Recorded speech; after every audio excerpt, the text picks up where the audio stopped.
Uy! Uy! Hindi mo naman sinabi yung gamit. Ano na to? And we're back going to Siargao! Hi Vetches, Doc Ara here. Para na naman po sa libreng kapon at kasama ko ngayon ang mga bago nating kaponeros, kaponeras na mga vets. Papakita ko sa inyo sila isa later. And nakarating na kami na Siargao. Tingnan nyo, nire-repair yung airport. Nagulat kami ni Doc Dana kasi welcome to Sea na siya, hindi na welcome to Siargao. This will be our accommodation. Welcome to La Fuga, Siargao. Thank you so much. Napakaganda po ng place. I highly recommend kapag pupunta kayo ng Siargao, ito yung piliin nyo. Ito yung room namin. It's very spacious. Ayan, isa sa roommate ko si Doc Dana.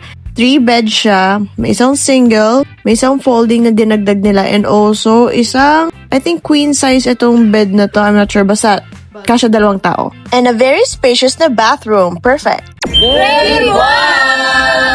Day 1 ka po on OOTD, ang top ko is from Figs, and yung bottom ko is from White Coat Manila, and black ang color of the day. Good morning!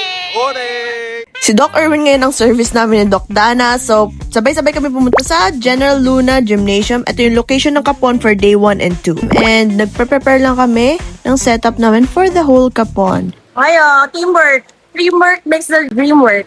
And for that day, we also had our coffee fix from the Clean Bean. Gusto ko yung white brew nila. I love it. And look, may mapadesign pa sila sa cups. And ang pinili ko is yung may meow meow meow cause I'm a cat mom. Coffee break muna ang team before ang Kapon. Then, continuation lang sa pag-aayos ng whole setup. And ito na yung surgical area. Since nasa General Luna tayo, expected na marami talagang tao na darating since nasa sentro. And ang dami mga aso po ng mga pasyente. So, this was a collaboration with Be Positive, the NGO sa Siargao. And yung mga nasa registration na nandyan ay volunteers from them. Let's go, Wow! Our team is called Wow at binubuo ito ng mga vets na nagbibigay ng mga free services or kapon lalo na sa mga lugar na nangangailangan. Ito yung pre-op area and shoutout sa mga tech namin na napakagaling, si Miko, si Noriel at saka si Mervin. They were actually in charge in the restraining, also anesthesia, and yung other B positive volunteers nag-shave naman sila ng animal. And after surgery, dito nilalagay for recovery yung mga animals. Ang mga mass pay kapon talaga, it may look rough pero kailangan ito sa lugar na to,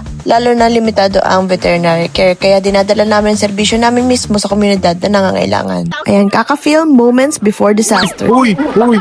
Uy! Sabi ko sa'yo kung may tao sa likod ko, hindi mo naman sinabi yung gamit. Ako po yung cameraman. Now, let me introduce the volunteer vets. Doc Mark Rizano, Doc J. Bon Torres, Doc Dana de la Merced, Doc Gab Maulion, Doc Mark Erwin Aquino, Doc Vernon Sarile, Doc Mars Zuisco, Doc Lorene Vicente, and Doc Danny Santa Maria. Isang sayaw lang po para sa ikakatanggal ng stress nyo by Doc J. Bon, Doc Vernon, by our Siargao Kaponeros. Siyempre, during break time to or pagkatapos nila magkapon ginagawa nila yan. Time check. 7 o'clock. And that day, we did 168 pets. For today, ang color namin is navy green. And the scrub set ko is from Scrubs Manila. Ang pag-good vibes before the Kapon, nakita ko tong resident cat from La Fuga. Ayan, sinundo ulit ako ni Doc Erwin. And actually, sabay-sabay kami nagmotor papunta dun sa Kapunan. Ayan, sabi navy green. Yung iba hindi naman naka-navy green. Same location, same gymnasium. So ngayon, we still expect a lot of pets. Kung kahapon, 160. So expect namin ulit na ganung amount ang kakapunin namin. Siyempre, di mawawala ang dance breakdown ni Doc J. Bon at Doc Vernon. Oh, bongga. Sino panalo? Another break time clip. Nagbubukas ng buko si Doc Dana at si Doc Erwin. Hirap na hirap yarn. Buko nucleation.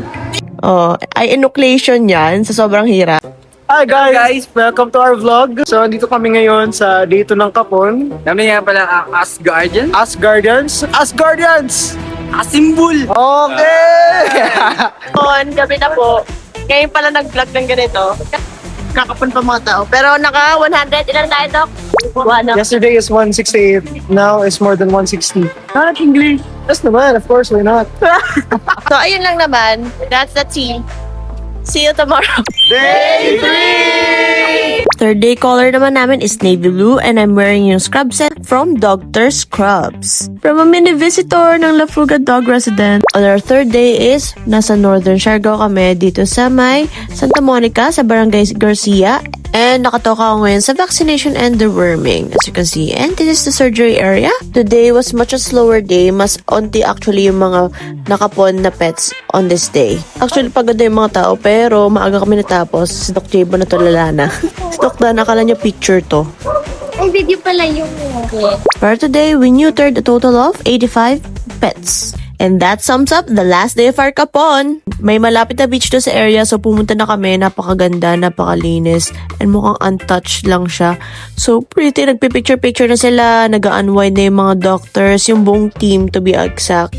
Yung iba hindi nakapagpigil, nag-swimming na. Ayan si Doc Marlo, he actually was playing with Blue, our beach boy dog that we found there, and si Doc Gabra nag-swimming na. For the span of 3 days, we neutered 413 pets and na-vaccinate natin 600 plus pets. Before we head out to General Luna, ayan, we had an intimate dinner with Ate Michelle. Nagbigay siya ng dinner, we had our talk, it was so nice. And syempre after nyan, day off na namin! So we plan to do a chill day, like mag-chill lang sa Secret Beach and all, and just enjoy the next snapshots.